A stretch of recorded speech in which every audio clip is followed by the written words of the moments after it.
পাল্লার সামনেও, আমলনামা দেওয়ার সময়েও, এমনকি মাওলা 30,000 বছরের ফুলসিরাত পার হওয়ার রাস্তায়ও ভয়ে ভয়ে ছিলাম, না জানি পড়ে যাই কিনা, না জানি পড়ে যাই কিনা।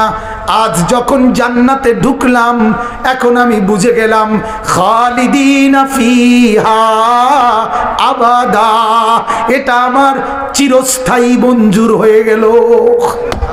কাজে চিন্তা দূর হল। তাহলে মুমিনের নিশ্চিন্ত হবে যেদিন ঢুকবে জান্নাতে। মুমিন নিশ্চিন্ত হবে কোন দিন বলেন না? জান্নাতে ঢুকবে যেদিন। মুমিনের কামিয়াবি, ফৌজ, সফলতা আল্লাহর কসম যেদিন জান্নাতে ঢুকবে সেদিন। ফামান যুহজিহা আনিন নার ওয়া উদখিলাল জান্নাহ ফাকাদ ফাজা। আল্লাহ বলে হাসরের ময়দানে, বিচারের মাঠে যাকে জাহান্নাম থেকে মুক্তি দেওয়া হবে এবং জান্নাতে প্রবেশ করানো হবে, ফাকাত ফাজা, সেই কামিয়াব হলো, সেই সফল হলো, সেই কৃতকার্য হলো। 3 ফুট বিয়ে দিয়া, 3 ফুট বিদেশ পাঠাইয়া, 4টা মাইয়া বিয়া দিয়া, 4 রুমের একটা বিল্ডিং করা, সোফা খাট পাট পালং সালং সাজাইয়া, এখন আর উনি নিশ্চিন্ত, আর আমার চাওয়ার কিছু নাই। খোদার কাছে যা যা চাইছি খোদা সব দিছে, যেটা যেহেতু এখন আর চাওয়ার কিছু নাই, এখন আপনি কি করেন? এই জন্য হুজুর হাতে যেহেতু কোনো কাজ নাই, যেদূর সম্ভব সাদওয়ানে বিড়ি খাই আর গপ মারি। কারণ আপাতত যেহেতু কোনো কামও নাই, মৃত্যুও হইতেছে না, মরতেও আসি না, কি করেন? একটা কিছু করতে হবে। আমরা তো নিশ্চিন্ত, দুনিয়ায় যে উদ্দেশ্যে আসছে, উদ্দেশ্য তো ফিল আপ। ওনার টার্গেট তো কি হয়ে গেছে? ফিল আপ হয়ে গেছে। Target fill up. 3 ফুট বিদেশ আল্লাহর রহমতে, আর কিটা 4 গামাইয়া বিয়া দিছে, আর সমস্যা কি? 4টা রুমওয়ালা বিল্ডিং করছে, আমারে বলছে কজর 4টা রুম করছি, প্রত্যেকটার মধ্যে বাথরুম। সুবহানাল্লাহ। মানে এটা যে বলছে মনে হয় যেন উনি 7 সমুদ্র 13 নদী বিজয় করছে, যে প্রত্যেক রুমে একটা একটা বাথরুম দিতে পারছে। এই দুনিয়ায় উনার চাইতে বড় সফল ব্যক্তি আর কে হইতে পারে, যে তার জিফুত নাতি নাতনির জন্য যে রুমে ভাত খাইব ওই রুমে পেশাব পায়খানার ব্যবস্থা করতে পারছে। এত বড় সুখের ব্যাপার আর কি?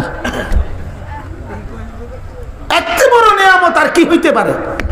খাইব যে এনে, মুদব হেনে, বলেন নাউজুবিল্লাহ। এটাই কামিয়াবি? এটাই কামিয়াবি? হায় হায়, আমি প্রতিদিন বলি চিৎকার করে করে যে বাপ, এই কাগজের প্রতিদিন একবার এটা বলি, এই কাগজের এই পিঠ, এটা আমি বড় চমৎকার করে সাজাইলাম। এই কাগজের এটাও তো একটা পিঠ, কথা কর না? এই কাগজের এই পিঠ, যদি এই পিঠ, এটা আর একটা পিঠ না? তো এই পিঠ খালি না? তো এই পিঠ খালি কেন? এই পিঠ এত চমৎকার সাজাইলা, 4 কালার, এটাতে একদম খালি। রব্বুল আলামিনও বলে বান্দা, জমিনের উপরে তোমার যে ঘরটা, সে ঘরটা তো বাউন্ডারি ওয়াল, বিল্ডিং, সোফা খাট পালং ফার্নিচার দিয়ে এত সুন্দর করে সাজাইলা। তুমি কি জানো না বান্দা, জমিনের ওই দিকে ওই পিঠে তো কবর নামে তোমার আরেকটা ঘর আছে, সেটা ফাঁকা রইল কেন? জমিনের ওই পিঠে আরেকটা ঘর আছে না আমার, কথা বলেন না? সে ঘর কবর, সেটা ফাঁকা কেন? সেটা এরকম খালি কেন? এই ঘর যদি সাজে, জমিনের উপরের ঘরটা যদি সাজানো হয় সোফা দিয়ে, আল্লাহর কসম জমিনের ওই পিঠের ঘর কবর সাজাইতে হবে সেজদা দিয়ে। সেজদা দিয়ে, সোফা দিয়ে না। সোফা দিয়ে উপর সাজে, সেজদা দিয়ে কবর সাজে। গোলামি দিয়ে, বন্দিগি দিয়ে, আখিরাতের ফিকির দিয়ে, হালাল রোজগার দিয়ে, আল্লাহকে ডাকার মাধ্যমে, জিকির তাসবিহ তিলাওয়াতের মাধ্যমে, দান আর সাদাকার মাধ্যমে কবর সাজে। তাহলে এ ঘর তুমি সাজাইলা, সে ঘর কেন খালি রাখলা? আল্লাহ আমাদেরকে বুঝ দান করেন।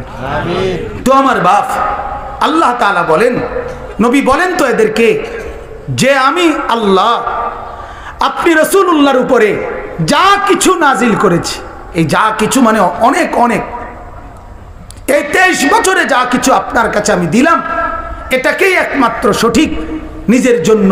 যে মনে করে আর এটাকে যে নিজের জন্য সঠিক সত্য বলে মনে করে না, গ্রহণ করে না, উভয় কি সমান? আবারও বলেন না সমান। তার মানে কি পার্থক্য আছে? না মানে তো এই কথাই নাকি? পার্থক্য আছে কিনা বলেন? আল্লাহ তাআলা বলেন পার্থক্য কি? এই দুইটার মধ্যে আপনি রসুলকে মাননেওয়ালা, আপনার উপরে যা প্রেরণ করেছি এটাকে গ্রহণকারী আর এটাকে বর্জনকারী, এই দুইজনের মধ্যে পার্থক্য হলো, আল্লাহ বলেন একজন হলো চোখওয়ালা, আরেকজন হইল অন্ধ। একজন কিওয়ালা, আরেকজন কি? একসাথে আল্লাহ কথাটা বলে দিছে, কামান হুয়া আমা। আল্লাহ বলেন আপনার উপরে নাজিলকৃত বিষয় এটাকেই একমাত্র সঠিক যে বুঝে নাই, গ্রহণ করে নাই, জানে নাই, সে হলো মূলত অন্ধ। সে কি মূলত অন্ধ? আপনি বললেন যে আচ্ছা অন্ধ, অন্ধ কইলে কি হইছে? আমি তো দেখি। কথা বোঝেন না? অন্ধ কইলে কইলে কইলে কি আর একার হইয়া যায়নি? আমি তো দেখি। বোঝেন না? চোর ডাকাইতে দেখে না? তো না, আল্লাহ বলে নাফরমান, আল্লাহর নবীকে গ্রহণ করে নাই, আল্লাহর বিধান গ্রহণ করে নাই, সে হলো মূলত কি? অন্ধ। আর আমরা দেখতেছি সে কি দেখে। তো আল্লাহ তাআলা বলেন আসলে যে নাফরমান অন্ধ, পাপী যে মূলত অন্ধ, এ কথাটা বুঝতে হইলে শুধু চোখ দিয়ে বুঝলে হবে না। ইন্নামা ইয়াতাযাক্কারু উলুল আলবাব, দিমাগ আছে যার, আল্লাহ প্রদত্ত বিবেক আছে যার, সেই কেবল এটা বোঝে যে এটা মূলত চোখ থাকিতে অন্ধ। তাইলে এই লোক যে আসলে অন্ধ, নাফরমান, সুদখোর অন্ধ, জিনাখোর অন্ধ, মদখোর অন্ধ, নাফরমান অন্ধ, অবৈধ উপার্জনকারী অন্ধ, পৃথিবীর সমস্ত পাপী। যে যুবক সারা রাত উলঙ্গ ছবি দেখে সে মূলত অন্ধ।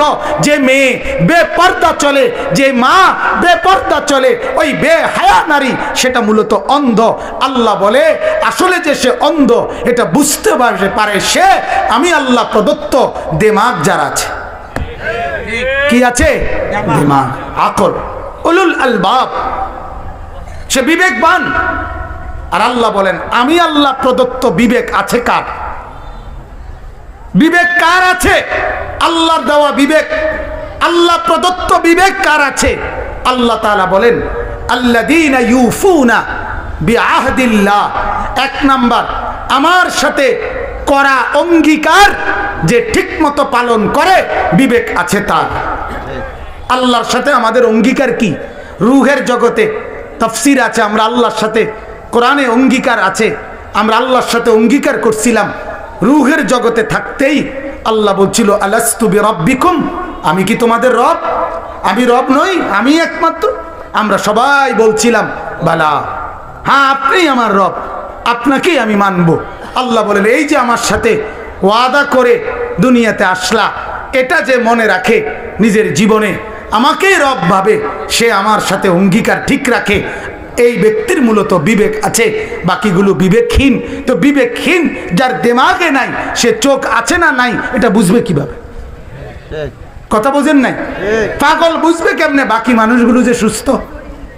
কোন পাগল এই কথা জীবনে মুখ দিয়ে বলতে পারেনি যে মূলত ভাই আমি তো পাগল, আপনারা যেহেতু সবাই সুস্থ আমার লেগে দোয়া করেন, এটা কইতে পারিনি? শুনছেন নি আপনি জীবনে কোনোদিন? এটা কইব কেমনে? তার তো দিমাগে নাই, তার তো দিমাগে নাই। আল্লাহ তাআলা বলেন আমার সাথে করা অঙ্গীকার পালন করে যে তার দিমাগ আছে। ওয়ালা ইয়ানকুদুনাল মিসাক, আমার করা অঙ্গীকার যে লঙ্ঘন করে না, যে ভঙ্গ করে না, তারই মূলত দিমাগ আছে, তারই মূলত বিবেক আছে। তাইলে বিবেক আছে তার, আল্লাহর দেওয়া অঙ্গীকার যে ভঙ্গ করে না। আমি সংক্ষেপে শুধু তরজমাটা বলে শেষ করে দিচ্ছি। 3 নাম্বার, আল্লাহ তাআলা বলেন ওয়াল্লাযীনা ইয়াসিলুনা মা আমারাল্লাহু বিহি আন ইউসালা। জমিনে থাকাকালীন আমি প্রত্যেকটা মানুষকে যার যার সাথে সম্পর্ক বজায় রাখার অনুমতি দিয়েছি, আদেশ দিয়েছি, তাদের সাথে সম্পর্ক বজায় রাখে যে বিবেক আছে তার। মা বাবা, স্ত্রী, সন্তান, ভাই, বোন, আত্মীয় স্বজন, পাড়া প্রতিবেশী, বন্ধু, নিকটজন, হালাল বৈধ যতজনের সাথে সম্পর্ক রাখতে আমি আল্লাহ অনুমতি দিয়েছি, আদেশ করেছি, তাদের সাথে সুসম্পর্ক বজায় রাখে যে বিবেক আছে তার, সে মূলত কি বিবেকবান, সে মূলত বিবেকবান, সে বিবেকবান। 4 নাম্বার আল্লাহ তাআলা বলেন ওয়ায়াখশাউনা রাব্বাহুম, আমি রবকে একমাত্র যে ভয় করে বিবেক আছে তার। 4 নাম্বার কি বলেন না, আল্লাহকে যে কি করে। 5 নাম্বার, এগুলো সবগুলোর ব্যাখ্যা আছে, আমি শুধু তর্জমাটা বলে দিচ্ছি।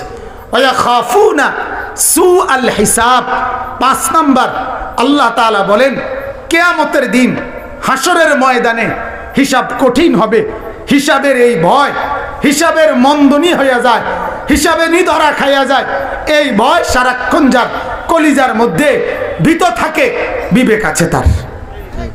না জানি হযরত ইব্রাহিম মতো নবী, আরে বাপ আমার শায়েখ বলে হাসরের ময়দান বাপ মামার বাড়ি না, শ্বশুর বাড়ি না, হাসরের ময়দান তামসার কোনো মাঠ না, খেলাধুলার মাঠ না, হাসরের ময়দান ওই ময়দান যে ময়দানের ব্যাপারে ইব্রাহিম আলাইহিস সালামের মতো নবী আল্লাহকে বলছে, আল্লাহ আমি জানি আপনি আমাকে বন্ধু বানাইছেন, আমি জানি আমি আপনার খলিল, আপনি বলছেন আমাকে আপনি বন্ধু বানাইছেন, আপনি আমার ইজ্জত দিছেন জানি মাওলা, কিন্তু তবুও হাসরের মাঠের কথা মনে হইলে আমার কলিজা কাঁপ ধরে যায়, আমার ভয় লাগে মাওলা। রব্বি লা তুখজিনি